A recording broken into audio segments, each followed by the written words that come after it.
आपको प्रतिशत से संबंधित सवाल हल करवाने जा रहे हैं। फटाफट सब लोग पढ़ने के लिए रेडी हो जाएं। और उससे पहले हमारे चैनल विद्याजान क्लासेस विथ योगेन सिंह को सब्सक्राइब कर लें, लाइक कर लें, बेल आइकन को ज़रूर प्रेस कर लें और ऑल नोटिफिकेशन पर क्लिक कर लें, जिससे आपको समय समय पर मिलने वाले नोटिफिकेशन तुरंत मिल जाएं और आप हमारे वीडियो को देख सकें। सभी कॉम्पिटिटिव एग्ज़ाम्स की तैयारी करने वाले, प्रतियोगी परीक्षाओं की तैयारी करने वाले छात्रों के लिए बहुत ही महत्वपूर्ण ये क्लास होने वाली है। तो हम लोग आगे बढ़ते हैं। इसमें है एक वर्ग की भुजा को 10% बढ़ाने पर वर्ग का क्षेत्रफल कितना प्रतिशत बढ़ जाएगा। यानी एक वर्ग है, यानी जिसकी लंबाई चौड़ाई और एक समान है, उसकी दो भुजाओं को हम 10% बढ़ा दें, यानी लंबाई भी 10% बढ़ा दें और चौड़ाई भी, तो वर्ग का क्षेत्रफल कितने प्रतिशत बढ़ जाएगा। तो इस सवाल में सबसे पहले हम पुराना क्षेत्रफल ज्ञात करेंगे, उसके बाद 10% भुजा को बढ़ाने के बाद क्षेत्रफल ज्ञात करेंगे और फिर उसके बाद उसमें कितनी वृद्धि हुई और फिर कितने प्रतिशत की वृद्धि हुई, इतनी चीज़ें ज्ञात करेंगे। तो इसका हल सलूशन हम लोग प्रारंभ करते हैं कि मानव वर्ग की भुजा पहले 100 सेंटीमीटर थी। अब जब भी भुजा हमको दी नहीं रहती है इस प्रकार के सवालों में, तो हम लोग उसको 100 मान लेते हैं। तो प्रारंभिक वर्ग का प्रारंभिक क्षेत्रफल हो जाएगा 100 × 100 बराबर 10,000 वर्ग सेंटीमीटर।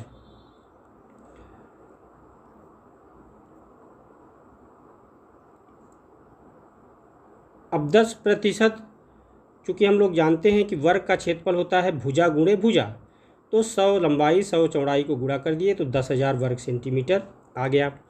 अब 10% बढ़ाने पर वर्ग की नई भुजा जो बनेगी वो 100-10 हो जाएगी, तो 110 हो जाएगी।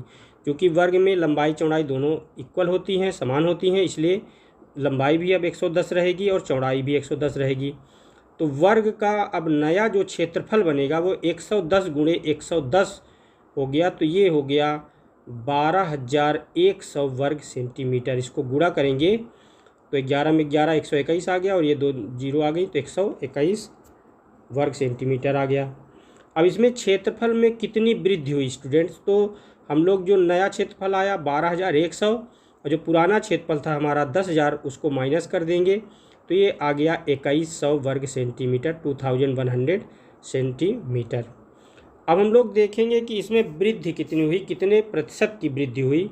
तो क्षेत्रफल में प्रतिशत वृद्धि, तो वृद्धि का फार्मूला हम होता है कि कितनी वृद्धि हुई गुणे 100, चूँकि प्रतिशत ज्ञात करना है तो वो 100 में, प्रतिशत मतलब 100 में, और कितने में से वृद्धि हुई। तो वृद्धि हमेशा कोई चीज़ प्रारंभिक चीज़ से होती है, तो यहाँ पे प्रारंभिक क्षेत्रफल से वृद्धि हुई, इसलिए नई वृद्धि टोटल हुई 2100 की वर्ग सेंटीमीटर की गुणे 100 बटे प्रारंभिक क्षेत्रफल आया था 10,000।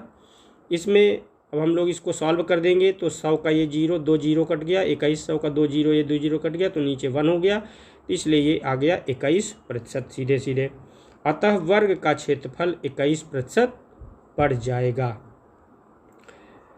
नोट में हमने दिखा दिया है कि वर्ग का क्षेत्रफल होता है भुजा गुणे भुजा या भुजा का स्क्वायर, इस प्रकार से लिखते हैं।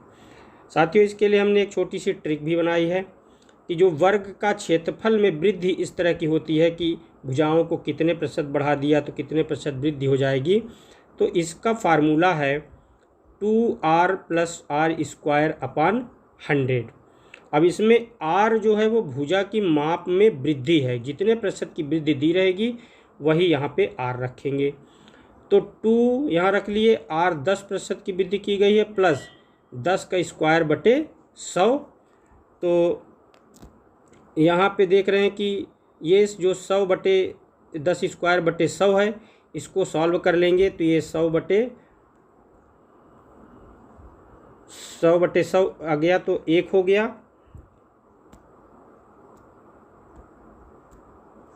और 20 ये आ गया, 10 दूना 20, तो 20 धन और 100 बटे 100 1 आ गया, तो ये हो गया 21%। इस प्रकार से जो वृद्धि होगी वो 21% की हो जाएगी।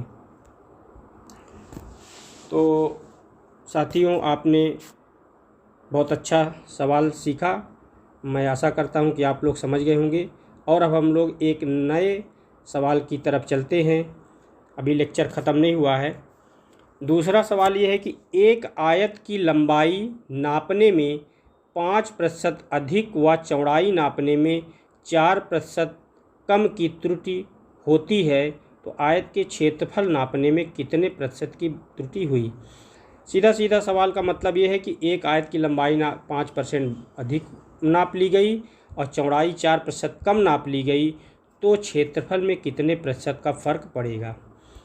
तो पिछले सवाल जैसे ही हम लोग आगे बढ़ेंगे कि माना आयत की लंबाई 100 और चौड़ाई भी 100 है। यहाँ पे आयत है, आयत की लंबाई चौड़ाई तो ऐसे अलग होती है, लेकिन सवाल इस तरह के सवालों को हल करते समय आप दोनों को 100-100 मान सकते हैं। यहाँ पे ये नहीं मान लेना है कि 100-100 मैंने दोनों माना है तो आप वर्ग हो गया।